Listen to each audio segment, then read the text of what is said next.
औज़ुबिल्लाहि मिनश्शैतानिर्रजीम बिस्मिल्लाहिर्रहमानिर्रहीम अस्सलामु अलैकुम वरहमतुल्लाहि वबरकातुहू। सूरह शूरा है मेरे सामने और सूरह शूरा की आयत नंबर 176 है, पारा नंबर 19 है और रुकू नंबर 14 शुरू हुआ है। सूरह शूरा के शुरू से अल्लाह तबारक व तआला ने मुख्तलिफ अंबिया कराम का जिक्र फरमाया, जिनमें पहले मूसा अलैहिस्सलाम, फिर इब्राहीम अलैहिस्सलाम, नूह अलैहिस्सलाम, फिर आगे चलते हुए सालेह अलैहिस्सलाम और लूत अलैहिस्सलाम तक किस्सा पहुँचा सूरह रुकू नंबर 13 के आखिर तक।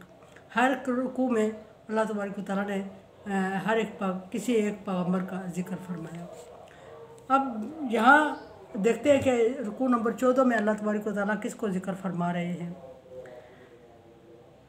रुकू नंबर 14 में अल्लाह तबारक व तआला हज़रत शुएब अलैहिस्सलाम को जिक्र फरमा रहे हैं और हज़रत शुएब अलैहिस्सलाम को जिस बस्ती में भेजा गया उस बस्ती का नाम बस्ती ऐका था और उस बस्ती के लोगों में ये बुराई पाई जाती थी कि वो नाप तोल में कमी बेशी करते थे। कमी बेशी से ये मुराद नहीं कि वो हर वक्त नाप तोल में कमी या बेशी अपने मूड के मुताबिक करते थे, बल्कि अपनी ज़रूरत और ख्वाहिश के मुताबिक करते थे कि जब वो किसी को कुछ देते तो वो बहुत कम तोल नाप में कमी कर लेते, तोल में कमी कर लेते, और जब वो पूरा लेते तो कोशिश होती उनकी कि पूरा लें या ज़्यादा हो जाए अच्छा है। एक चुटकी ही सही वो अपने नाप में ज़्यादा या कम ज़रूर करते थे। ये फितरत बन चुकी थी, आदत बन चुकी थी उनकी। हालांकि इससे कुछ बनता नहीं, होता नहीं है। ईमानों का भी अल्लाह को ना मानते हुए भी इस बात पे था कि अल्लाह तबारक व तआला चाहे तो इसी में बरकत डाल दे या इससे हमारा कुछ बनने वाला नहीं है, लेकिन उसके बावजूद वो अपनी आदत से मजबूर ये कर रहे थे और हज़रत शुएब अलैहिस्सलाम को उनमें मबूस फरमाया गया। बाकी डिटेल आगे होगी।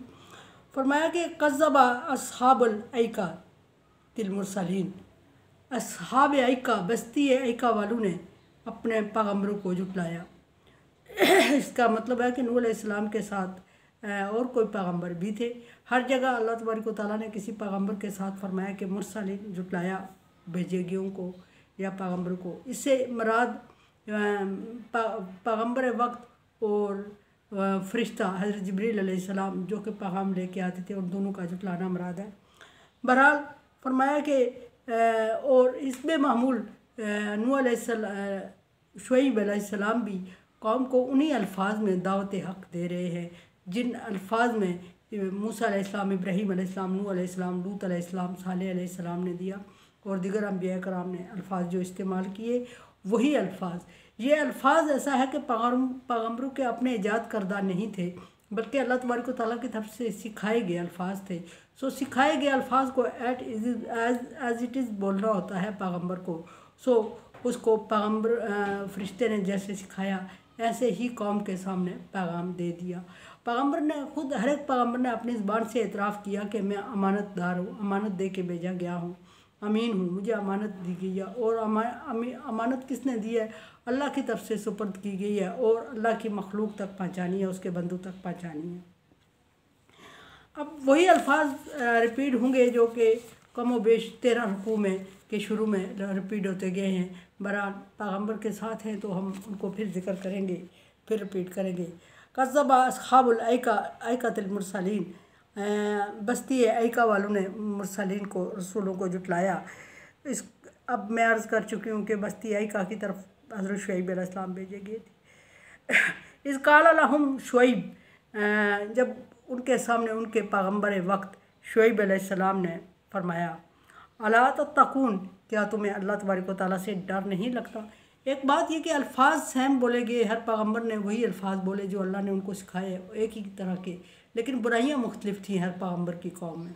हर एक पैगम्बर की कौम मुख्तलिफ बुराइयों में थी, एक ही बुराई नहीं थी, लेकिन उनको समझाने के लिए अल्फाज अल्लाह तबारक व तआला ने जो मुंतखब किए या पैगम्बर तक पहुँचाए वो एक ही अल्फाज थे और वो ये थे, अला तत्तकून, क्या तुम्हें अल्लाह से डर नहीं लगता, अल्लाह की नाफरमानी कर रहे हो और उसके हुक्म के ख़िलाफ़ कर रहे हो। और दूसरा जो जुमला फरमाया हर एक पैगम्बर ने, उसने यही फरमाया, इन्नी लकुम रसूलुन अमीन। पहले अल्लाह का तारुफ़ फरमाया और अल्लाह से डरने की तरफ उनकी तवज्जो दिलाई कि अल्लाह से डरो, ये काम बुरा कर रहे हो। फिर अपना तारुफ़ करवाया और अपने तारुफ़ में 2 लफ्ज़, हर एक पैगम्बर ने अपने तारुफ़ में 2 अल्फाज बोले और वो ये कि मैं अल्लाह का रसूल हूँ, मैं अल्लाह की तरफ से तुम्हारे लिए भेजा गया हूँ। और नंबर 2 ये कि मैं अमीन हूँ, मुझे अमानत दे के तुम्हारे लिए भेजा गया है और मैंने वो अमानत हर हाल में तुम्हारे सुपर्द करनी है। तीसरे अल्फाज जो बोले हर एक पैगम्बर ने, फत्तकुल्लाह, अल्लाह से डरो। दोबारा ताकीदी जुमला फरमाया। पहले फरमाया कि अल्लाह से डर नहीं लगता, अब फरमा रहे हैं कि अल्लाह से डरो। वातिऊन, और मेरी पैरवी करो, मेरी बात मानो, मेरे नक्शे कदम पे चलो। और फिर अगली बात जो हर एक पैगम्बर ने जिक्र फरमाई वही फिर रिपीट हो रही है। मा असअलुकुम अलैहि मिन अज्र, मैं जो तुम्हें दावत हक़ दे रहा हूँ, तुम्हारे लिए मेहनत और कोशिश कर रहा हूँ, तुम्हें अजाब से डरा रहा हूँ, तुम्हें अल्लाह के खौफ दिला रहा हूँ, अल्लाह की याद दिला रहा हूँ, तुम्हें अल्लाह के अहकामात पहुँचा रहा हूँ, उस पर मुझे तुमसे किसी उजरत या किसी लालच की बेस पे नहीं कर रहा हूँ। मुझे कोई तुमसे कोई मुआवजा नहीं चाहिए, उजरत नहीं चाहिए। मैं अपना वक्त अल्लाह की रज़ा के लिए तुम्हारे लिए वक्फ़ कर रहा हूँ। और अल्लाह तबारक व तआला ने जो अमानत मुझे दे के भेजा है वो अमानत उस हुबहू आप लोगों तक पहुँचानी है। और जब मैं अमानत पहुँचा चुकूँगा तो फिर फरमाया कि इन अजरिया इल्ला अला रब्बिल आलमीन, जब मैं अमानत को उस तरीके से पहुँचा दूँगा जिस तरह के अल्लाह तबारक व तआला का हुक्म है, तो फिर मेरी उजरत अल्लाह तबारक व तआला पर, मेरा अजर अल्लाह तबारक व तआला पर लाजम हो जाएगा। और अल्लाह तबारक व तआला अपने बंदूक के साथ ज़्यादती जुल्म नहीं करता, वो मुझे ज़रूर अजर दे के रहेगा। मैं अगर पहुँचाने में कोताही करूँगा तो फिर मेरे अजर में कमी बेशी हो सकती है, या अल्लाह तबारक व तआला रहम रहीम गफ़ूर है, वो मुझे माफ़ करके पूरा पूरा भी दे देगा। और अगर तुम नहीं मानोगे और कुफ्र कर दोगे और मेरी उजरत में, मेरे अजर में किसी तरह की कोई कमी नहीं आएगी, मुझे अल्लाह तबारक व तआला फिर भी पूरा पूरा अजर दे देगा। हाँ, बात यह है कि अगर तुम लोग नहीं मानोगे तो अपनी दुनिया को भी बर्बाद करोगे और आखिरत को भी बर्बाद करोगे और अल्लाह तबारक व तआला के हाँ मुजरिम रहोगे। और फिर ये कि दुनिया को बर्बाद करने का मतलब ये मामूली सा नहीं है कि तुम्हारा दुनिया में कोई काम धंधा आसानी से नहीं चलने वाला, बल्कि तुम पर दुनिया में अल्लाह तबारक व तआला की तरफ से अजाब नाज़िल फरमाया जाएगा।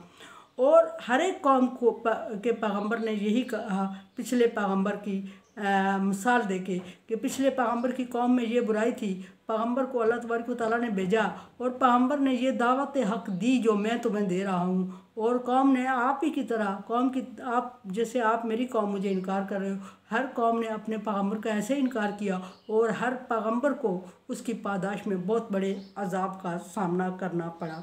हर एक पैगम्बर ये कहता रहा। अब शुएब अलैहिस्सलाम भी यही फरमा रहे हैं, फरमाया कि मैं तुमसे कोई मुआवजा, कोई उजरत, कोई लालच नहीं रखता, बल्कि मैं अल्लाह तबारक व तआला का पैगाम पूरा पहुँचा रहा हूँ। मानोगे तो भी मुझे अजर मिलेगा, नहीं मानोगे तो भी मुझे अजर मिलेगा। मानोगे तो तुम्हारी दुनिया अच्छी हो जाएगी और आखिरत भी अच्छी हो जाएगी, नहीं मानोगे तो दुनिया में भी अजाब का सामना करना पड़ेगा और आखिरत में भी बहुत बड़े अजाब का सामना करना पड़ेगा जो हमेशा की ज़िंदगी है। और हमेशा की ज़िंदगी में तुम्हें कोई अजाब से छुड़ा नहीं सकेगा और हमेशा तुम्हें वो झेलना पड़ेगा। अब अगली कल इंशाअल्लाह शुएब अलैहिस्सलाम की कौम में पाई जाने वाली बुराई को जिक्र करेंगे। कुरान समझे, देखें, समझे और सब्सक्राइब करें और सदका जारिया में मेरा साथ दें।